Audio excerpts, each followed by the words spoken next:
Have you ever seen a flashlight that's as eye-catching as this one? Today we're taking a closer look at the Wurkkos WK03 in gold. It's a bold design with a unique color. It's sure to turn heads.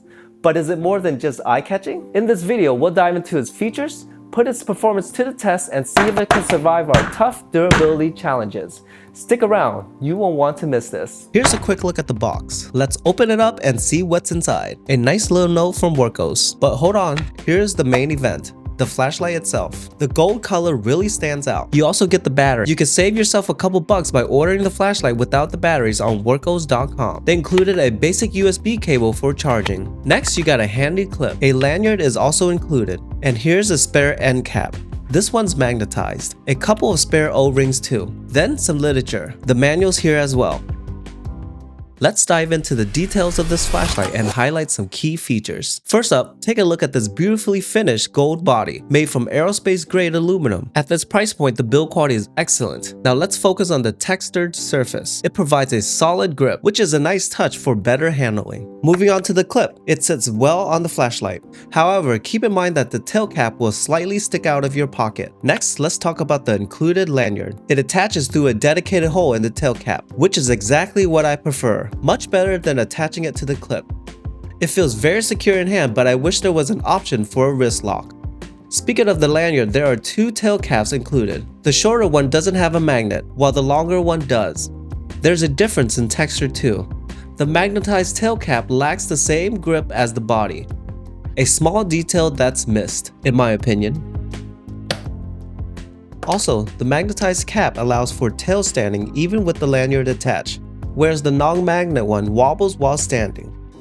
Check out the cooling fins. This flashlight stays cool. Check out this heat transfer through my hands. Pretty cool. All functions are controlled by a single button that also serves as a power and charging indicator. It offers 5 brightness levels, including turbo mode. To activate moon mode, simply hold the button while the flashlight is off. Hold it again to adjust the brightness, and double-click to enter turbo mode.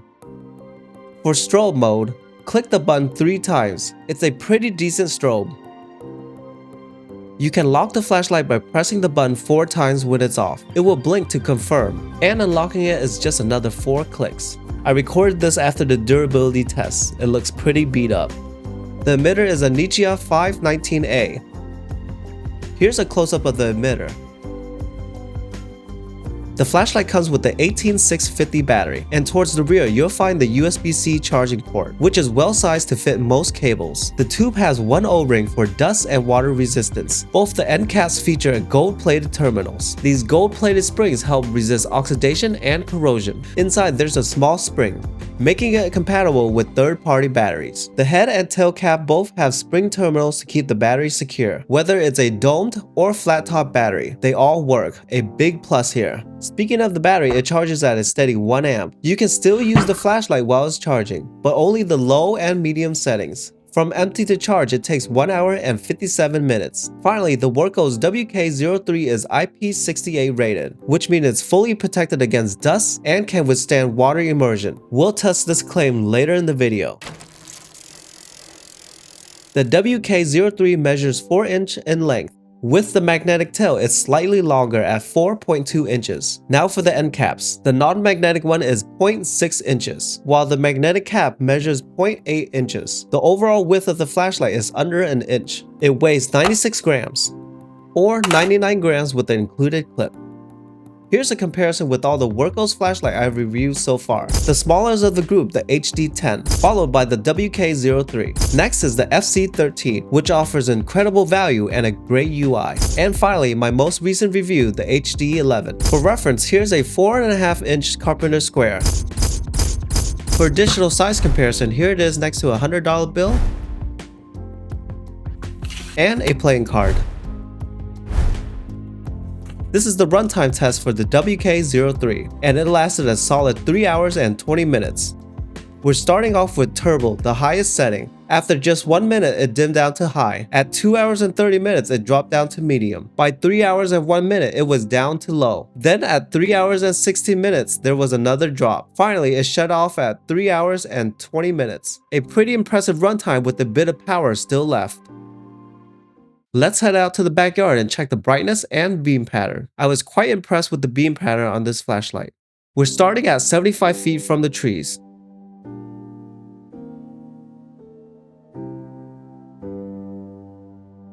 Here's a closer look at the beam pattern.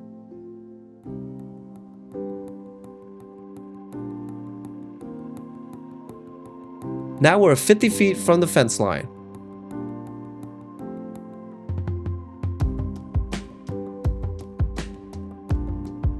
Moving closer, we're now 25 feet from the trees.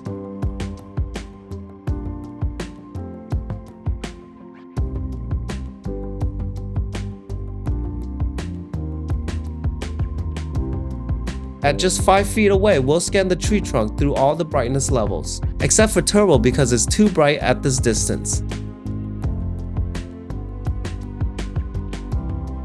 Here's what it looks like shining up a tree. Perfect for spotting animals or people at night. The tree is 50 feet above from where we're standing. Now for some drone shots. The drone starts at 15 feet.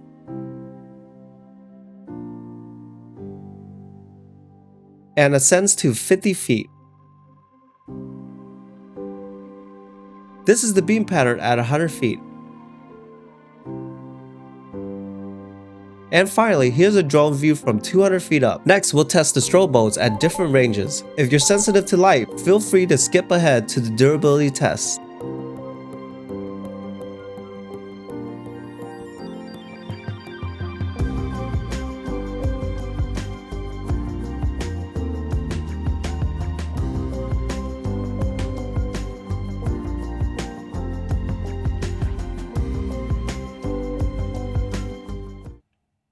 Now we're on to the final segment, and in my opinion, the most important part of the video, the durability test. We started with the drop test, dropping the flashlight 50 times from 5 feet.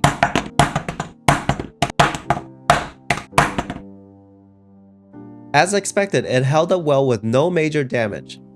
Just a few minor scratches on the tail. Next was the impact test. We struck the flashlight multiple times with a hammer.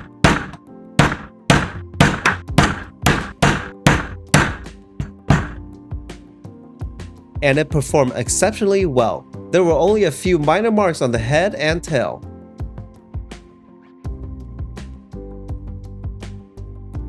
I thought it was broken, but the end cap just came loose.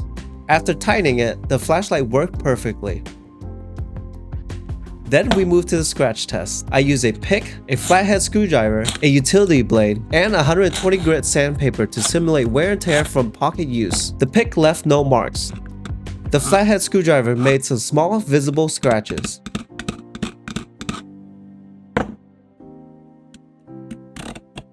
And the utility blade really started to show some wear.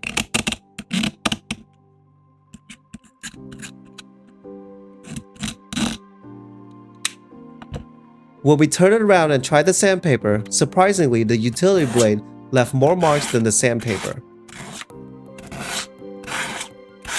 Overall, the WK03 did great, and the gold color hides scratches very well. I also wanted to test the lens, since it's plastic.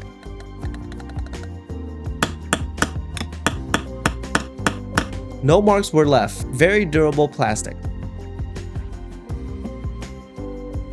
For an extra test, we ran it over.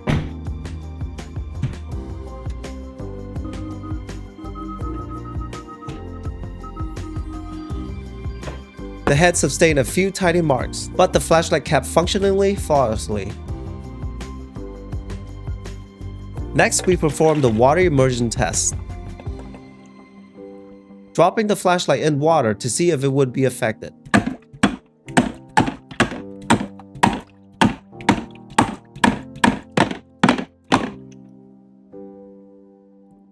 Finally, we left the flashlight on low mode and froze it for 24 hours. After thawing it, the low light was off, but with a little charge, everything worked as expected. Wurkkos flashlight always holds up well in these tests, solid and reliable. They'll definitely meet your daily needs, even if you're hard on your gear. The Wurkkos WK03 is a compact flashlight that stays cool and really stands out with its unique gold finish. While it's not the most powerful option on the market, it offers decent performance for its size and excels in durability. This makes it a solid choice for those looking for a reliable and distinctive flashlight. The flashlight feels sturdy and well made with a durable construction that holds up well under stress. Personally, I think the gold color adds a premium feel. It's definitely unique and does a great job of hiding scratches. Wurkkos nailed it with the durability, though I hope that you don't put your flashlights through the same tests I do. For me, the toughest challenges are the 24-hour freeze and the runover test. The WK03 managed to pass both. Let me know down in the comment section what durability tests you think are the most challenging. On the downside, it's an entry-level flashlight, but it's perfect for someone new to flashlights, or you just need something reliable that gets the job done. The features are limited to brightness levels and a single strobe function, but that's perfectly fine for its intended purpose. While the output is decent, I think the beam pattern is perfect. That wraps it up for my review of the Wurkkos WK03. Our next video is about the new and improved Barut V30, and it's also a giveaway for subscribers only, so stay tuned. Thanks for watching, and I'll see you in the next video.